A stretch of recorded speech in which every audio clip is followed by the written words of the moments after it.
नमस्कार, दीपजीएस फाउंडेशन में आपका स्वागत है। और आज हम यूपीएसएससी पेट के संविधान के सीरीज में आज हम पहला टॉपिक संविधान और राज्य व्यवस्था प्रारंभ करेंगे। यहाँ से आपका कम से कम 10 नंबर के प्रश्न बनेंगे। स्टेट पीएससी हो गया या उत्तर प्रदेश पीसीएस हो गया या यूपी ट्रिपल एससी की कोई भी वैकेंसी हो गया, वीडियो लेखपाल, जहाँ पे कम से कम आपको 10 नंबर के प्रश्न पूछने को मिलेगा। तो यहीं पे आप वीडियो के लास्ट तक बने रहें और मेरा विश्वास है कि यहाँ से पढ़ने के बाद आपको दोबारा तैयारी करने की जरूरत नहीं पड़ेगी। तो आज हम पढ़ेंगे कि संविधान क्या है और राज्य व्यवस्था क्या है। तो देखिए दोस्तों, संविधान उसे कहते हैं जो लिखित दस्तावेज हो, एक विधियों का लिखित दस्तावेज हो। देखिए, संविधान में दो शब्द आते हैं, सम और विधान। यानी कि सम मतलब सबके लिए समान, विधान मतलब विधि। यानी कि लिखित दस्तावेज, जो लिखित दस्तावेज होता है विधियों का, उसको संविधान कहते हैं। लेकिन जब उस संविधान को जमीनी स्तर पर, प्रैक्टिकली स्तर पर उसको लागू किया जाता है तो उसको राज्य व्यवस्था कहते हैं। राज्य व्यवस्था को यदि आप प्रैक्टिकली तोड़ेंगे तो राज्य व्यवस्था यानी कि ऐसी कोई व्यवस्था जो राज्य को संचालित करे, राज्य के द्वारा चलाई जाए, उसको राज्य व्यवस्था कहते हैं। तो दोनों आप समझ लीजिए। यानी कि एक तरीके से लिखित दस्तावेज के रूप में, सिद्धांत के रूप में क्या है, संविधान है। और जब इस सिद्धांत को प्रैक्टिकली लागू किया जाता है, प्रैक्टिकली लागू करके देखा जाता है, तो राज्य व्यवस्था होता है। वहीं पर अगर हम देखेंगे कि राज्य क्या है, तो देखिए वैसे तो आपके मन में ये आ रहा है कि सर उत्तर प्रदेश, बिहार, झारखंड ये सब राज्य, लेकिन नहीं। राज्य संविधान में एक कॉन्सेप्ट होता है, इसको एक अमूर्त अवधारणा कहते हैं। अमूर्त अवधारणा का मतलब इसको देखा नहीं जा सकता है, राज्य को देखा नहीं जा सकता, यह अमूर्त अवधारणा है। और राज्य के बारे में कुछ चीजें जो है कि राज्य क्या होता है, राज्य के तत्व क्या होते हैं, उसको किसमें बताया गया था। एक होता है मोंटेवीडियो कन्वेंशन 1933 में, और उसकी अनुच्छेद 1 के तहत राज्य के लिए कुछ शर्त बताई गई थी कि कौन सा देश राज्य की श्रेणी में आता है। तो चलिए हम देखते हैं। तो अगर राज्य के अनिवार्य तथ्य की हम बात करें तो राज्य के अनिवार्य के 4 तथ्य होते हैं। पहला जनसंख्या, दूसरा भूभाग, तीसरा सरकार और चौथा संप्रभुता। तो देखिए, अगर आप जनसंख्या की बात करें तो किसी भी भौगोलिक क्षेत्र में रहने वाले मानवों को कहते हैं जनसंख्या। देखिए, इसे अरस्तु ने भी साफ कहा था कि बिना जनसंख्या का कोई भी उस देश का अस्तित्व नहीं है, और जनसंख्या इतनी होनी चाहिए कि वह राज्य स्वयं आत्मनिर्भर हो सके। उसके बाद प्लेटो ने भी एक आदर्श जनसंख्या बताई थी, लेकिन वर्तमान में किसी भी देश में जनसंख्या राज्य का एक प्रमुख अंग होता है। उसके बाद अगर हम बात करें दूसरा, तो कि निश्चित भूभाग, यानी कि जो राज्य होता है, राज्य के पास एक अपना निश्चित भूभाग होता है। यानी कि निश्चित भूभाग, जैसे कि आप भारत देख रहे हैं, भारत जम्मू कश्मीर से लेकर कन्याकुमारी तक फैला है, अरुणाचल प्रदेश से लेकर गुजरात तक फैला, तो इसके पास एक भौगोलिक क्षेत्र है। तो यानी कि उस राज्य के पास जनसंख्या के साथ साथ क्या होना चाहिए, भौगोलिक क्षेत्र होना चाहिए। उसके बाद अगर हम बात करें तो बात करें सरकार, यानी कि अगर जनसंख्या है और जनसंख्या के बाद उसके पास भौगोलिक क्षेत्र है, तो उस भौगोलिक क्षेत्र में सरकार एक होनी चाहिए जो पूरी व्यवस्था का संचालन करे। तो और वह सरकार चाहे प्रत्यक्ष या अप्रत्यक्ष हो, जो राज्य की इच्छाओं की पूर्ति करे। राज्य की इच्छा का मतलब क्या है कि राज्य कल्याणकारी राज्य की स्थापना करना, यानी कि मानवीय दृष्टि से जो है संविधान को लागू करना, लोगों के मूल अधिकारों की रक्षा करना, उनको लोक कल्याणकारी कार्य करना, ये सब सारी चीजें सरकार का काम होता है। तो तीसरा प्रमुख तत्व क्या होता है, वो होता है सरकार। उसके बाद अगर हम चौथा हम बात करेंगे कि संप्रभुता, जिसको अंग्रेजी में सॉवरेनिटी कहते हैं। संप्रभुता का मतलब क्या होता है कि वह राज्य या वो देश स्वयं अपने निर्णय ले सके, किसी के दबाव में न ले। जैसे कि अगर हम बात करें, 2 तरीके की होती है संप्रभुता, एक होती है आंतरिक, एक होती है बाह्य। अब आप बात करेंगे कि आंतरिक क्या होता है। आंतरिक का मतलब ये होता है इस भौगोलिक सीमा के क्षेत्र में रहने वाले नागरिकों के द्वारा या निवासियों के द्वारा कोई दबाव बनाया ना जा सके, यानी कि ये आंतरिक संप्रभुता रहे। इसको कौन हैंडल करता है, गृह मंत्रालय। उसके बाद एक बाह्य संप्रभुता, यानी कि किसी विदेशी दबाव में, विदेशी शक्तियों के दबाव में कोई देश काम न करे, इसको बाह्य संप्रभुता कहते हैं। अब आपसे थोड़ा सा इन चारों मुद्दों पे एक प्रैक्टिकल बात कर लेते हैं थोड़ा सा। थोड़ा सा देखिए, अब इन चारों मुद्दों पे हम प्रैक्टिकल आपको बात करेंगे। जैसे कि देखिए, कुछ देशों के पास जनसंख्या होती है लेकिन भूभाग नहीं होता है, कुछ देशों के पास भूभाग होता है लेकिन सरकार नहीं होती है, कुछ देशों के पास सरकार होती है लेकिन संप्रभुता नहीं होती है। तो चलिए हम इन सभी मुद्दों पे हम चर्चा करेंगे। जैसे कि आप नॉर्वे और नीदरलैंड आप देख रहे होंगे, नॉर्वे के पोर्शन देख रहे हैं, उत्तरी अंटार्कटिका, दक्षिणी अंटार्कटिका आप ये देख रहे होंगे। वहां पे क्या है, भूभाग है, सरकार भी अप्रत्यक्ष रूप से किसी न किसी देश का उस पर कब्जा है और संप्रभुता भी है, लेकिन क्या वहां पे जनसंख्या है, नहीं है। तो एक ये उदाहरण ये है कि आप कैसे पहचान करेंगे कि कौन सा देश राज्य की कैटेगरी में आता है, कौन सा नहीं आता है। दूसरा, अगर हम बात करें भूभाग का, तो आपको अच्छे से पता होगा कि जो तिब्बत है, 1948 से पहले तिब्बत एक स्वतंत्र देश हुआ करता था जिसपे चीन ने कब्जा कर लिया। और दलाई लामा 1961-62 में जब भारत भाग कर आए थे, तब से वो हिमाचल प्रदेश से अपनी सरकार तिब्बत की चला रहे हैं। अब आप प्रैक्टिकली सोचिए, क्या तिब्बत के पास जनसंख्या है? बिल्कुल है। तिब्बत के लोग जो दलाई लामा के साथ भाग कर आए तो उनको तिब्बत के पास जनसंख्या है। क्या तिब्बत के पास भूभाग है? भूभाग नहीं, क्योंकि तिब्बत के जो लोग थे उस पर कब्जा किसका हो गया है? चीन का हो गया। तिब्बत के पास सरकार है, बिल्कुल है। दलाई लामा एक जो है सरकार चलाते हैं वहीं से, भारत से। उसके बाद संप्रभुता है, बिल्कुल संप्रभुता है, वो अपना निर्णय स्वयं ले रहे हैं, लेकिन वो राज्य की कैटेगरी में नहीं आएंगे क्योंकि उनके पास अपना खुद का भूभाग नहीं। उसके बाद हम देखिए सरकार का मतलब क्या होता है कि राज्य का एक एजेंट होता है जो राज्य की इच्छा के अनुसार काम करता है। लेकिन आप स्वयं बताइए, अगर आपसे यह पूछा जाए कि क्या पाकिस्तान में सरकार है, बिल्कुल नहीं, क्योंकि पाकिस्तान हो गया, म्यांमार हो गया, यहाँ पे अधिकतम क्या होता है, सारे निर्णय कौन लेता है? सेना लेती है।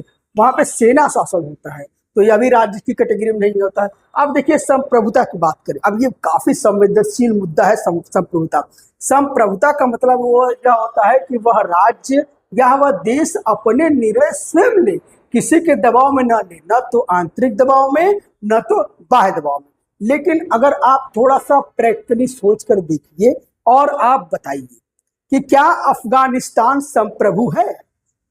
बिल्कुल नहीं है, क्योंकि अफगानिस्तान में जो निर्णय लिए जाते हैं वहां की जनता के द्वारा चुनी गई सरकार के द्वारा निर्णय नहीं लिए जाते हैं।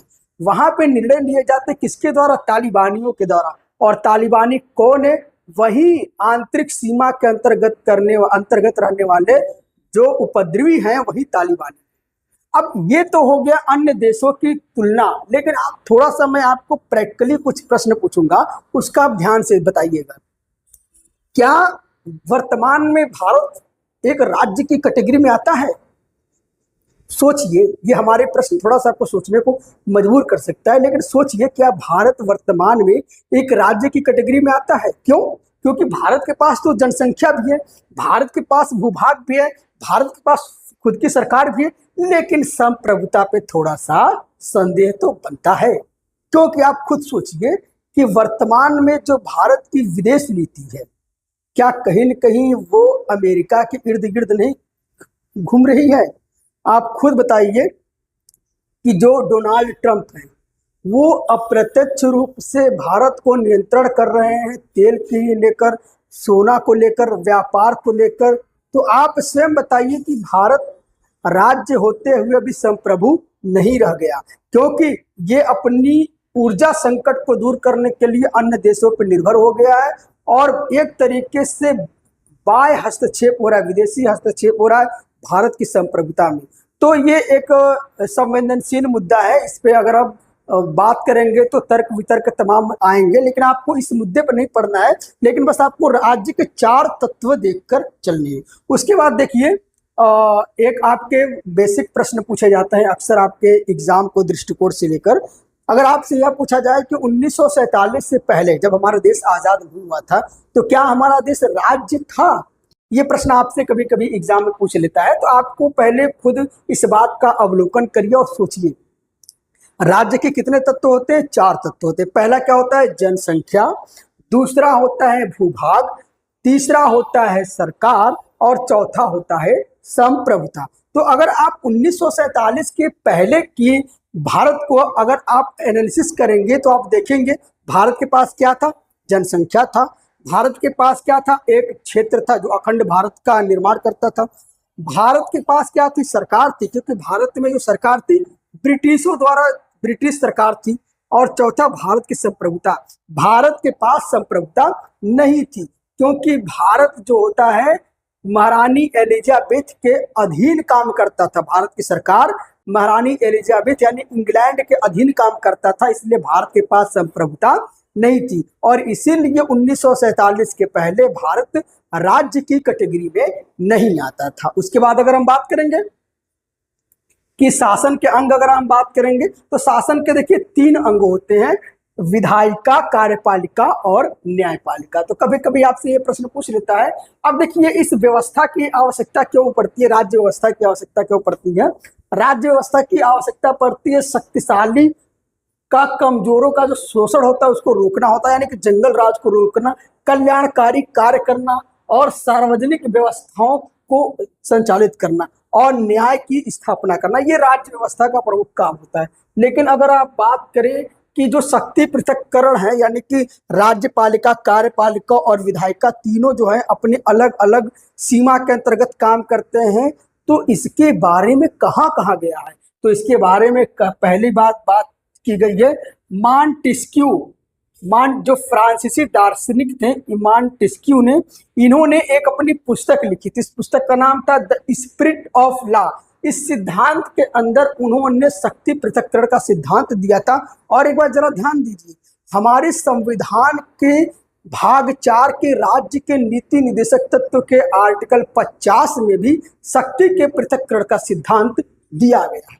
उसके बाद अगर हम बात करें कि विधायिका क्या होता है, देखिए सामान्य रूप से सामान्य जनता के द्वारा चुनी गई जो केंद्र के स्तर पर संसद होता है, जिसमें राष्ट्रपति, लोकसभा और राज्यसभा होता है, और राज्य के स्तर विधानमंडल होता है, जिसमें राज्यपाल, विधानसभा और विधान परिषद होता है, यही होती है विधायिका। सामान्य रूप से इन विधायिका में चुने गए प्रतिनिधियों का मुख्य काम क्या होता है, जनता के लिए, देश के लिए कानून का निर्माण करना। विधायिका का मुख्य काम क्या होता है, विधायी प्रक्रिया के तहत कानून का निर्माण करना। उसके बाद क्या होता है, उसके बाद होता है एक होता है कार्यपालिका। देखिए कार्यपालिका क्या होता है, विधायिका का ही एक अंग होता है, और कार्यपालिका के 2 भाग होते हैं। पहला क्या होता है, राजनीतिक कार्यपालिका, और एक होता है स्थायी कार्यपालिका।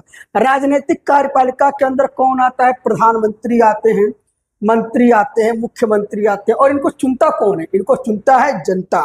और ये क्या, ये स्थायी होते हैं कि अस्थायी, ये अस्थायी होती हैं और ये 5 वर्ष के लिए होते हैं। दूसरे एक होते हैं स्थायी कार्यपालिका। स्थायी कार्यपालिका के अंतर्गत कौन आता है, आईएएस आते हैं, पीसीएस आते हैं। जो आप कल के जब आईएएस बन जाएंगे, पीसीएस बन जाएंगे, तो आप क्या कहलाएंगे, आप स्थायी कार्यपालिका कहलाएंगे। और उसके बाद यह कैसे सिलेक्ट होते हैं, इनका चयन होता है यूपीएससी और यूपीपीसीएस की परीक्षाओं के द्वारा, और यह स्थायी होते हैं। इनका रिटायरमेंट उम्र तक ये अपनी सेवा दे सकते हैं। इसके बाद यह क्या, निर्णय लेने की क्षमता, इनकी शक्ति क्या होती है, इनके निर्णय लेने की शक्ति बस परामर्श और क्रियान्वयन तक होती है।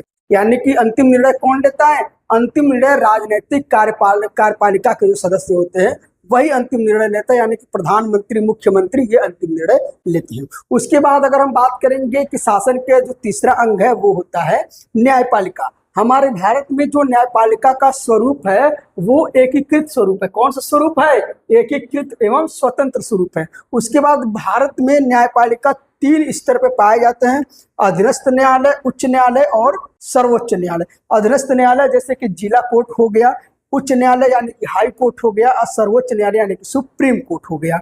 अब अगर हम बात करेंगे तो आर्टिकल 32 के तहत सुप्रीम कोर्ट हमारे मूल अधिकारों की रक्षा करता है। उसके बाद अगर हम बात करें कि कानून एवं प्रणालियों के बारे में, इनके वर्गीकरण के बारे में हम बात करें, तो अगर हम कानूनों का वर्गीकरण करेंगे तो ये देखिए, एक होता है संवैधानिक कानून। संवैधानिक कानून उसे कहते हैं जिसकी चर्चा, जिसका उल्लेख संविधान में आर्टिकल या अनुच्छेदों के माध्यम से होता है। उसके बाद अगर हम बात करेंगे वैधानिक कानून, वैधानिक कानून उसे कहते हैं जो विधायिका के द्वारा, यानी कि संसद या तो विधानमंडल के द्वारा बनाया जाता है, उसको कहते हैं विधायी कानून, जैसे कि जीएसटी हो गया। उसके बाद हम कहेंगे कि दीवानी कानून। दीवानी कानून का मतलब क्या होता है, संपत्ति विवाह तलाक के मामले में जो काम किया जाता है उसको कहते हैं दीवानी कानून।